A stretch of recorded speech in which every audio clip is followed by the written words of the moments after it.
For millennia, the greatest empires in the world made the exact same fatal mistake. They marched onto the Iranian plateau with swords drawn, absolutely certain they could wipe this civilization off the face of the earth forever. The Macedonian phalanxes of Alexander the Great invaded here. Ruthless Roman legions marched here. Arab armies swept in under the banners of a new religion. And the ferocious Mongol hordes of Genghis Khan tore through, leaving behind nothing but towers of skulls. Any other nation would have vanished permanently after suffering such a catastrophic number of blows.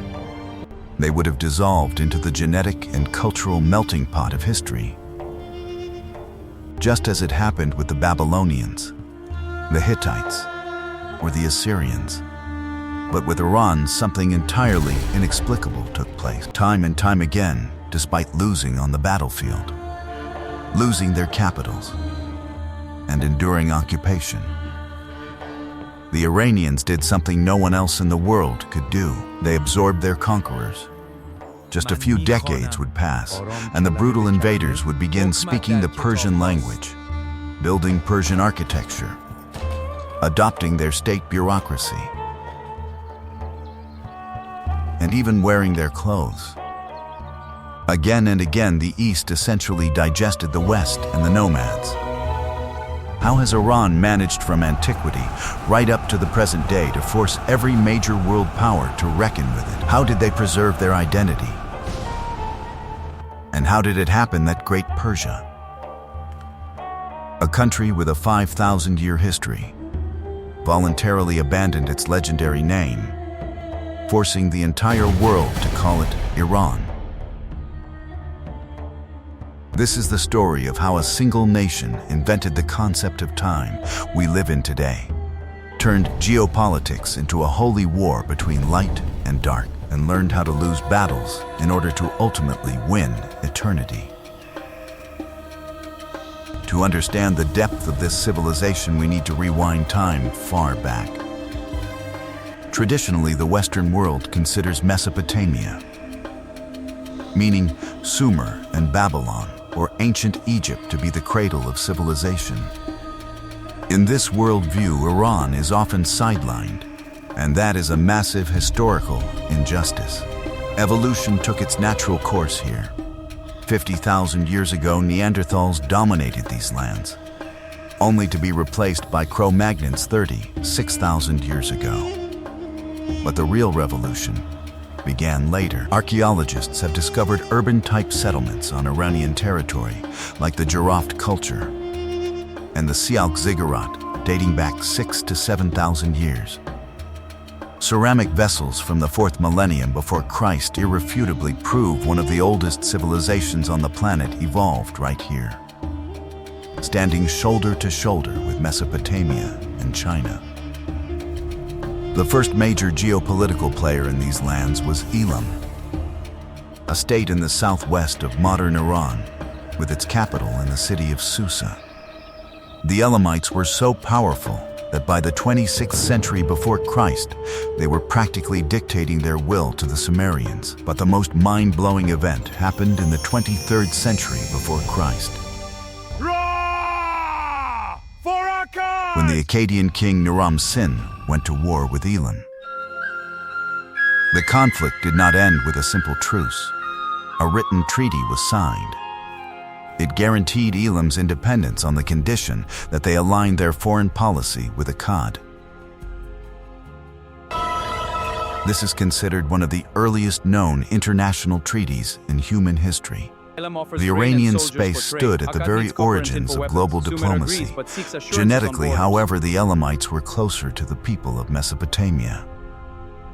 The people we call Iranians today arrived here later, sometime between the 20th and 15th centuries before Christ. Nomadic tribes began descending onto this mountainous plateau from the north. from the steppes of Central Asia and the Caucasus. They belonged to the giant family of Indo-European nations, representing its distinct Indo-Iranian branch. Amazingly, their ancient language was a direct relative of Latin, Greek, and the languages spoken across all of Europe today, including English and Spanish. Settling on these lands, they began calling themselves Aryans, meaning noble, and named their new homeland Aryanum Vasia, the land of the Aryans. Over time, this word morphed into the familiar name we know as Iran. They mixed with the ancient culture of Elam and split into powerful alliances, the most famous of which became the Medes and the Persians. It was right here in these harsh mountains and deserts that the primary weapon of the Iranians was born. It was not chariots, nor was it special bows. It was ideology. Long before the emergence of Christianity and Islam, a religion was born on the Iranian plateau that turned human consciousness upside down. Zoroastrianism, for the ancient Iranian life, was not simply a series of meaningless accidents or a cyclical changing of seasons. The universe was perceived as the battlefield of a total, uncompromising war between Ahura Mazda, the transcendent god of light, truth, and order, and Ahriman, the spirit of absolute evil, lies, and darkness. And most importantly, Zoroastrianism clearly mapped the geography of this evil. The realm of darkness was considered to be the nomadic expanse of Eurasia, Tehran, from which devastating raids were constantly launched. To be Iranian meant to be a warrior of light. Their entire culture, poetry, and statehood were built on the idea of actively assisting the forces of good. Thank you, my lord. This concept gave the nation phenomenal unity and resilience. But Zoroastrianism did something even more massive. This tradition was the first in history to declare that time does not move in a circle. Time is linear. The world had a beginning, creation, and it will have an inevitable end.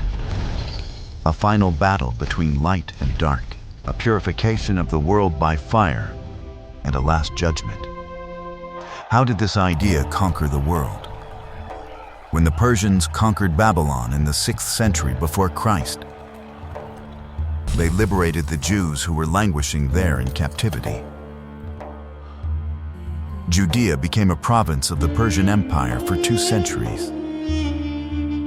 During this period of close contact, Jewish thinkers adopted from the Zoroastrians the culture of anticipating the end of times, linear time, and the final judgment.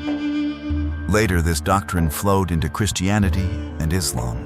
Prominent philosophers, including Friedrich Nietzsche, acknowledged that Iran played the key role in discovering linear time, the coordinates within which we still think today. The first truly great state of the Aryans was Media, formed in 670 before Christ. The Medes did not last long, but they managed to destroy the formidable Assyrian Empire. Their hegemony was cut short by their own relatives, the Persians, in 550 before Christ. A man named Cyrus the Great, half Persian, half Mede, united his 2 peoples, the tribes of the Persians and the Medes. Out of this union, he began building what historians would call the Achaemenid Empire, the first superpower in history. Cyrus was different from the tyrants of the past. When conquering Lydia, the Greek city-states of Asia Minor, or Babylon, he did not destroy their temples, nor did he enslave their populations. Instead, he showed remarkable respect and tolerance. He created the famous Immortals, an elite force of 10,000 soldiers whose numbers never decreased. If one died, he was instantly replaced, making the unit seem invincible. His successor, Darius I, expanded the borders from Egypt to the Indus Valley. He divided the country into 20 administrative districts called satrapies, introduced a unified tax system, minted gold coins known as Darius, and laid down a network of roads along which the fastest state postal service in the world raced.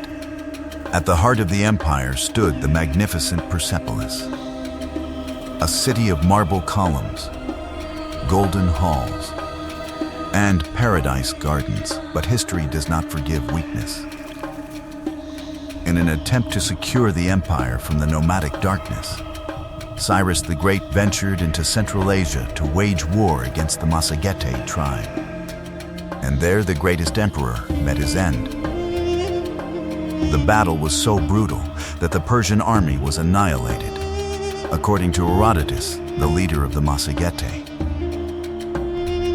Queen Tomyris, seeking revenge for the death of her son, ordered her men to find the body of Cyrus.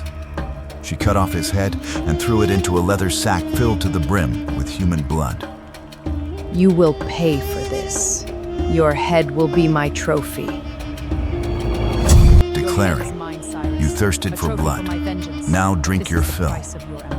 Despite this tragedy, the empire lived on.